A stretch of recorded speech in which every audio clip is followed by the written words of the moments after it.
ధర్మపురి అరవింద్ మీడియాతో మాట్లాడుతున్నారు. ఇప్పుడు లైవ్ చూద్దాం. ఈసారి దృష్టి సారిస్తాము ఈ నెక్స్ట్ 5 years అన్న ఒక విజన్ డాక్యుమెంట్ మీ ముందర ఇవాళ ఉంచడం జరుగుతుంది. This will be my primary objective other than routine developments. So ఇది మీకు చూపెట్టండి, అందరు చూపెట్టండి.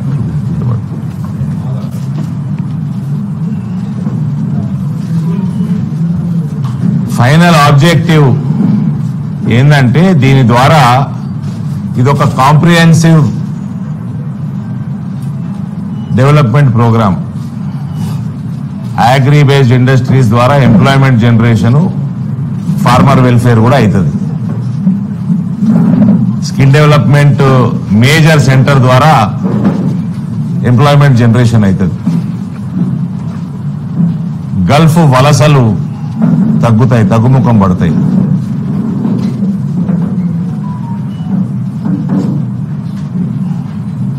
కాబట్టి ఒక comprehensive programme, employment generation programme ఇది, which will also cater to farmer welfare. Gulf migration తగ్గుతుంది. ప్లస్ బేసిక్స్, రేషన్ కార్డు లాంటి బేసిక్స్ రాష్ట్ర ప్రభుత్వాలు ఆపటం తప్పు. కేంద్ర ప్రభుత్వం నుంచి తీవ్రమైన ఒత్తిడి తీసుకొచ్చి, ఏ రకమైన ఒత్తిడైనా సరే తీసుకొచ్చి ప్రతి మహిళకి, అర్హులైన ప్రతి మహిళకి, ప్రతి ఇంటికి రేషన్ కార్డు వచ్చేయాల. It is very shameful that governments ration కార్డులు ఆపుతున్నాయి.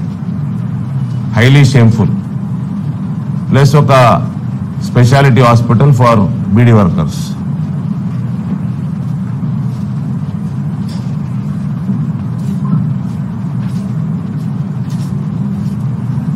పసుపు బోర్డు మీద అయితే ఏ రకంగా ఫోకస్ చేసినామో ఈసారి ఎంప్లాయ్మెంట్ జనరేషన్ మీద ఫోకస్ చేస్తాము.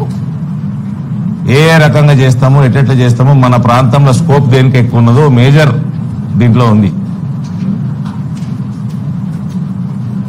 అండ్ ఇవన్నీ కూడా Bharatiya Janata party ruled states లో ఇవేం పెద్ద సర్ప్రైజింగ్ కాదు, ఇవన్నీ జరుగుతూ ఉంటాయి. రేవంత్ రెడ్డి గారు గుజరాత్ మోడల్ గురించి మాట్లాడినరు. సో ఇదొక ప్రణాళిక గుజరాత్ మోడల్. వాళ్ళు కోఆపరేట్ చేస్తారని నేను ఆశిస్తున్నా. చేయకపోయినా చేపించుకునే కార్యక్రమం చేస్తాం. But we will have to achieve. ఇప్పుడు ఈ దేశంలో 4 కోట్ల ఇళ్లు కట్టి గృహప్రవేశాలు అయిపోయినాక తెలంగాణలో ఒక ఇల్లు కూడా గృహప్రవేశం కాకపోవడం సిగ్గుచేటు. అది ఇప్పుడు కాంగ్రెస్ ప్రభుత్వానికి సిగ్గుచేటే. ఇంతకుముందున్న టీఆర్ఎస్ ప్రభుత్వానికైతే వాళ్ళది పర్మనెంట్ భూస్థాపితం అయిపోయింది వాళ్ళ పార్టీ. అది మళ్ళీ రివైవ్ కూడా కాదు. అది 4 కోట్లు ఫస్ట్ టార్గెట్. మోడీ గారు ఆవాస్ యోజన పెట్టినప్పుడు 5 కోట్ల ఇల్లు కడతామని. సింపుల్ గా 5 కోట్లు ఏంటంటే 543 పార్లమెంట్లో 90,000కు పైన ఒక పార్లమెంట్లో రావాలా. సుమారు 15,000 ఇల్లు ఒక అసెంబ్లీకి రావాలా. అనేక రాష్ట్రాలలో వచ్చినాయి. ఇప్పుడు మళ్ళా 3 కోట్లు పెంచి 4 కోట్లు దాటింది. 3 కోట్లు పెంచి సుమారు 7 నుంచి 8 కోట్ల వరకు ఈ టర్మ్ లో ఆయన కంప్లీట్ చేస్తారు.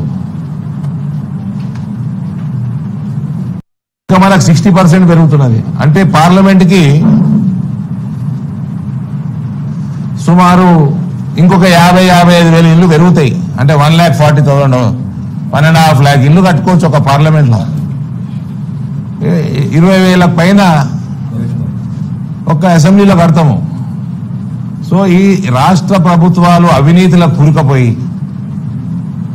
కేంద్ర ప్రభుత్వ పథకాలని ఇక్కడ ఇంప్లిమెంట్ చేయకపోవడము, ఇది నిజంగా కూడా రాష్ట్రానికి తీవ్రమైన నష్టం చేస్తున్నారు వీళ్ళు, ఈ రీజనల్ పార్టీలు, ఈ ఫ్యామిలీ పార్టీలు.